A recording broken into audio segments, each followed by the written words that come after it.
This lecture continues our discussion about the New Deal by going into the Second New Deal. If the Second New Deal had its own motto, it would be relief and reform, not necessarily in that order, almost simultaneous one with the other. So let's talk about these relief and reform measures that taken together form the Second New Deal. Now remember that the First New Deal had been declared, its two signature items, its two signature laws had been declared unconstitutional by the Supreme Court in 1935, Schechter-Poultry, and in 1936, U.S. v. Butler. But even before the Supreme Court of the U.S. acted on these laws, the administration understood, particularly as the election of 1936 was coming up, that new measures needed to be put forward, partly as a political palliative, and partly because the administration was, the Roosevelt administration was refining its understanding of what worked and what did not work.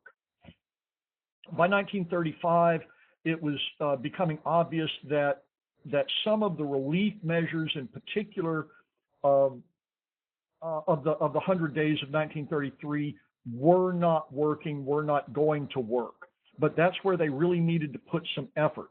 They also understood that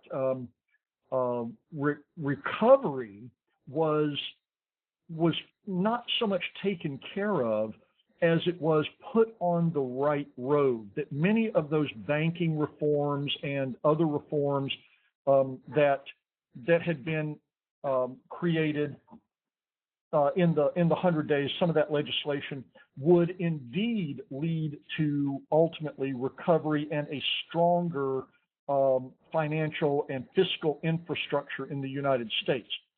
But some of the most pressing problems were those associated with long-term unemployment and with retirement, as well as with building infrastructure throughout the United States. And so these were the reform areas that the Second New Deal sought to intervene into, I guess you might say, in addition to providing direct relief for those who were suffering with the effects of long-term unemployment. Okay, so the first of the measures that we want to look at are the Emergency Relief Appropriations Act. This established the Works Progress Administration, the WPA, under Harry Hopkins, who spent money like a drunken sailor, which was a good thing for the economy at that particular point. Unlike his predecessor at the PWA, Harold Ickes, Hopkins had the experience of throwing money at problems, and in this particular atmosphere, that seemed to work. The WPA was a works administration. That is, it wasn't just a dole. It didn't just hand out money, but it expected workers to come in and work. And for the overwhelming majority of workers, that's what they wanted to do as well. Payments, however, were made directly to the individual by the federal government through the WPA.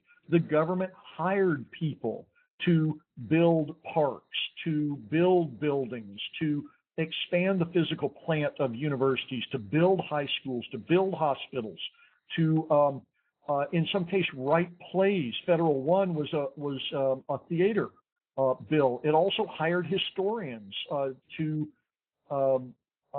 track down records and to make guidebooks. It hired architects and photographers to go out and document old buildings in the Historic American Buildings Survey. So there were just all kinds of work projects that the WPA administered. It put 8 million people back to work from 1935 until its demise, kind of sort of in 1942, and pumped $11 billion into the economy. Now, its counterpart for even younger workers was the National Youth Administration, which was the same as the WPA, but for people in their young to mid-teens.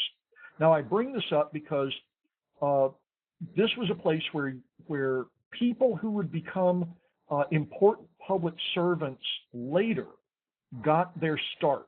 For example, President Lyndon Johnson, president in the mid-1960s, got his first taste of public service as the Texas administrator for the NYA.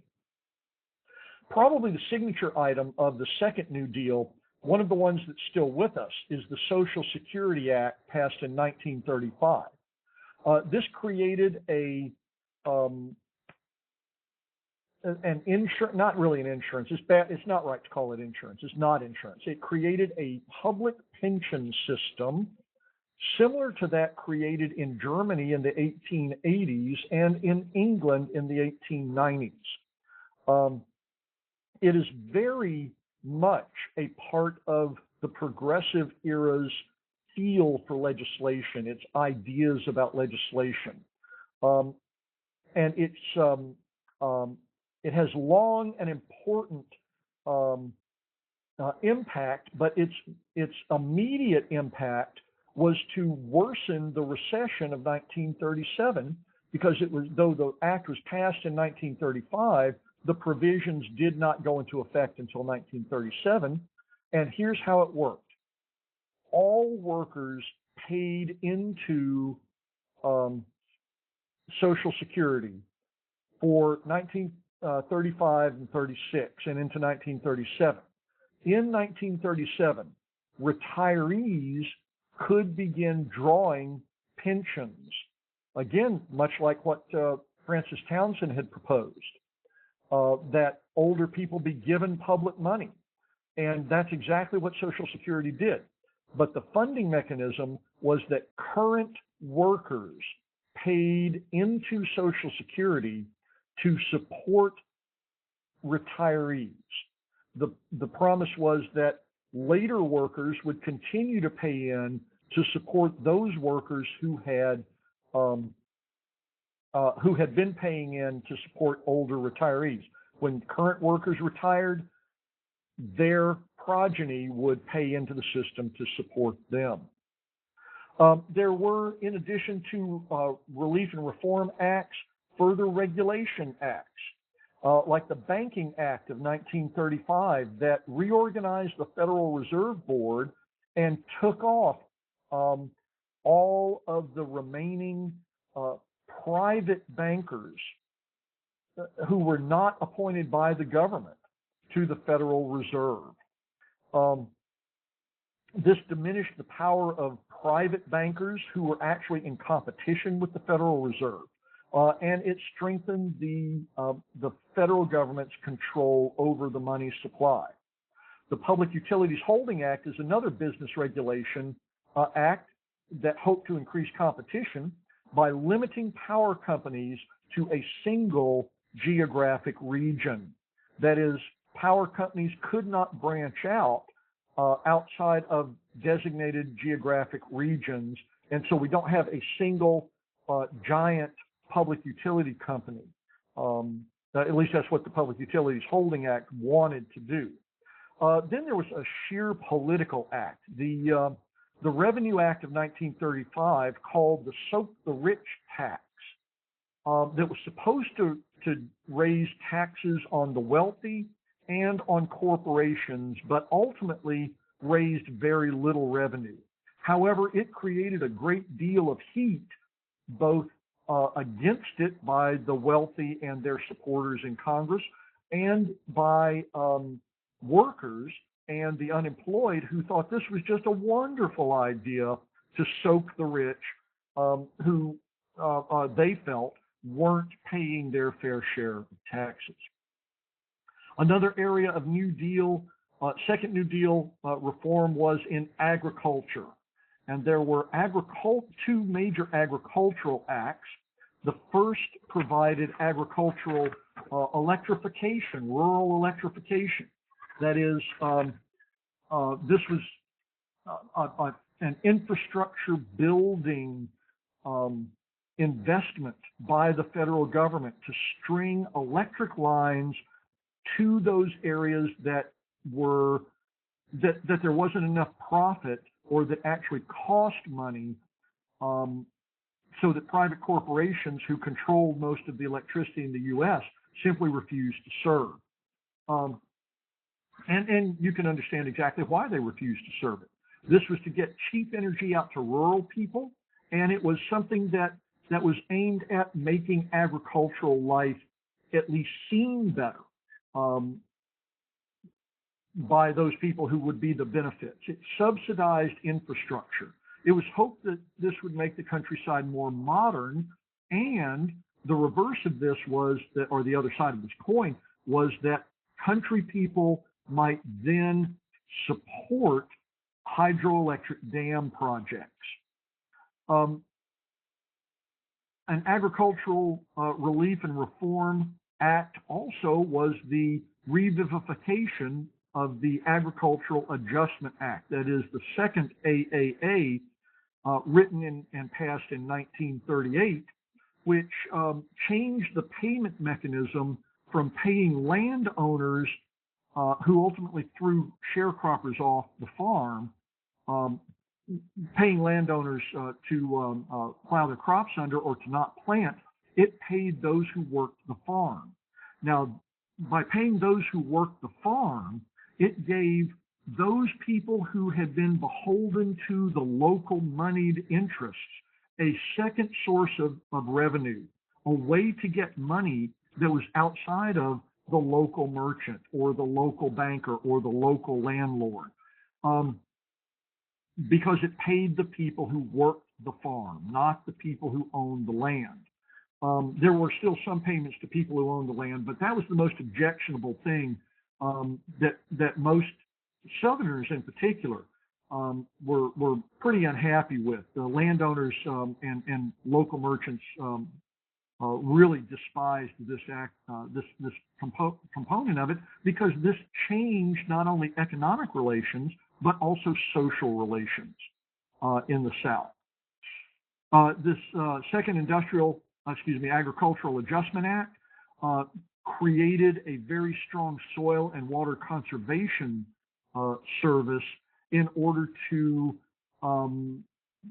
create some federal guidelines and federal standards for improving the health and viability of land. There were labor laws. In addition, in 1935, the National Labor Relations Act, NLRA, also known as the Wagner Act, made labor, that is unions, a partner with business and government in this governing New Deal alliance. It established the National Labor Relations Board, and it authorized real collective bargaining by establishing a mechanism by which, two or three mechanisms by which unions could organize and could coerce businesses into accepting collective bargaining. Now, businesses didn't have to bargain in good faith, but the NLRA defined a bunch of unfair labor practices that allowed workers and unions some kind of injunctive relief against businesses that did not recognize collective bargaining. It established mechanisms by which unions could hold elections for representation. And again, it created these unfair labor practices. Now, this was tempered in 1947 by an act called Taft-Hartley that really kind of pulled the rug out from under labor. The impact was a massive organizational effort, yet again, another wave of union organization, particularly from the new Congress of Industrial Organizations, the CIO, which had broken off from the AFL in 1935. And by 1937, it had inaugurated this big organizational effort, had inaugurated another strike wave that included the first use in the United States of massive sit-down strike tactics. Well, of course, in 1937, this was the return of the recession, the so-called Roosevelt recession, brought about by Roosevelt trying to balance the budget and by the inauguration of payroll deductions for the Social Security Act. And so the economy started to tank again, and then all of a sudden there's this massive strike wave in the summer of 37. This really, really punished Roosevelt and the Democrats in the election of 1938. Well, before that election, then, when Congress met, they passed under Roosevelt's direction the Fair Labor Standards Act, which established the minimum wage in interstate commerce. And of course, that's going to spread as the definition of interstate commerce spreads. It set the maximum work week at 40 hours, and it regulated child labor. That's the Fair Labor Standards Act of 1938. Well, the New Deal eventually ended, and it ended in something of a blaze of glory. We've talked about two of these, but we have to talk about two more. Because the Supreme Court had obviously taken a direct aim at the New Deal, and because Roosevelt had won a really stunning victory in 1936, then he overplayed his hand. He laid out, he never proposed this, but he let it be known that he wanted to increase the number of justices on the Supreme Court. This is called court packing. Now, again, he never really proposed this, but he floated a trial balloon to put the Supreme Court on notice that he had a political tool in his toolkit to use against them if they continued to declare pieces of the New Deal unconstitutional, which it looked like they were going to do. The court packing scheme very simply said that he would raise the number of justices to 15 from 9, and that he would get to appoint those 15, the 6 new justices to the Supreme Court, which would have given him an unbeatable majority on the court. Now, there's nothing in the Constitution about the size of the Supreme Court, and the Supreme Court has been changed in size over the course of that 150 years by Congress. There's nothing to say that the Supreme Court has to be 9 justices. This was a political problem. It was unsuccessful. It was a political blunder, and it really hurt FDR politically and the Democrats, but the court did not declare any other New Deal legislation unconstitutional. And in fact, a number of the most conservative justices retired, and FDR within a year was able to appoint a majority of justices who saw the world like he saw it. There was that strike wave in 1937 that I just talked about. There was a recession in 1937. And so the election of 1938 initiated enough new conservative members of Congress that there could form a conservative anti-FDR coalition between Republicans. Even liberal Republicans were, partisans against FDR, with conservative Democrats to hold up and to begin watering down many of the New Deal initiatives from 1933 through 1938. And that Congress was the 1939 to 41 Congress. So what was the impact of the New Deal? Well, the New Deal did not cure the Depression, though it may have ameliorated many of its problems and may have kept it from sliding further down. may have kept the economy from really falling apart. It redefined 20th century American political parties. For example, the Republicans had, by the 1920s, become the party of big business. They had defined themselves that way.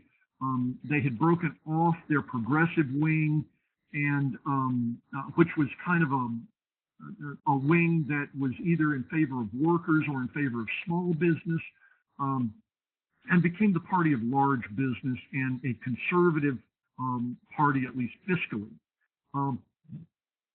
The New Deal helped the Democrats to define themselves and began the long process of breaking away its conservative wing and replacing it with a move to the left, so that the Democrats became, at least until the late 1970s, the much more of a social democratic party. That is what we would consider a leftist party in the United States.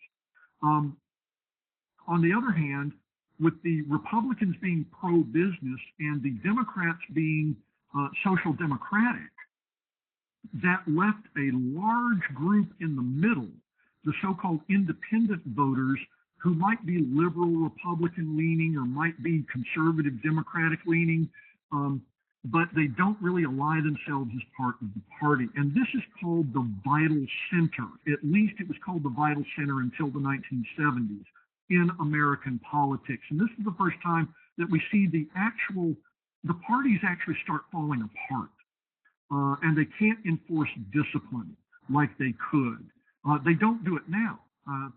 For all of those people who are screaming about how partisan everything is, the parties aren't nearly as strong as they used to be. So this is the era in which we see the emergence of this so-called vital center or group of independent voters in American politics. We also see the development of the so-called New Deal coalition that governed into the 1970s. This is a coalition of labor, small farmers, and blacks, and for a great extent, women. This is, except for small farmers, tends to be highly urbanized, and we see the development with this New Deal coalition of interest group politics, with the state as an honest broker. Interest groups began vying for a place in national politics, actually beginning to replace parties as the competitors for this place in national politics. A partnership also developed between government and business, with labor as a much junior partner, fulfilling that progressive desire to calm labor agitation, calm the vagaries of the business cycle, and to stop industrial warfare. And so government brought business and labor more closely into the governing of the nation, so that these three components, government representing the quote-unquote public interest, business representing its interest, labor representing its interest, worked together with the state as an honest broker. And this began, we begin seeing other groups create interests as well. Okay, so we see the second New Deal with relief and reform legislation, with regulatory legislation, agricultural legislation, labor legislation, and eventually, because of overstepping and other problems, a demise of the second New Deal, really not a knife in the heart of the second New Deal, but an end to further New Deal actions, with the emergence of a conservative coalition in Congress in 1939. We also see that the New Deal had a long-term impact in defining more clearly the parties, in creating the vital center in American politics, in creating a New Deal coalition that governed into the 1970s until it fractured, and in creating the partnership between government, business, and labor to govern the U.S. Finally, we see interest group politics emerging that will become very prominent in replacing the parties as the leading edge of political organization in the U.S. throughout the 20th century. And that concludes this lecture. And as always, thank you.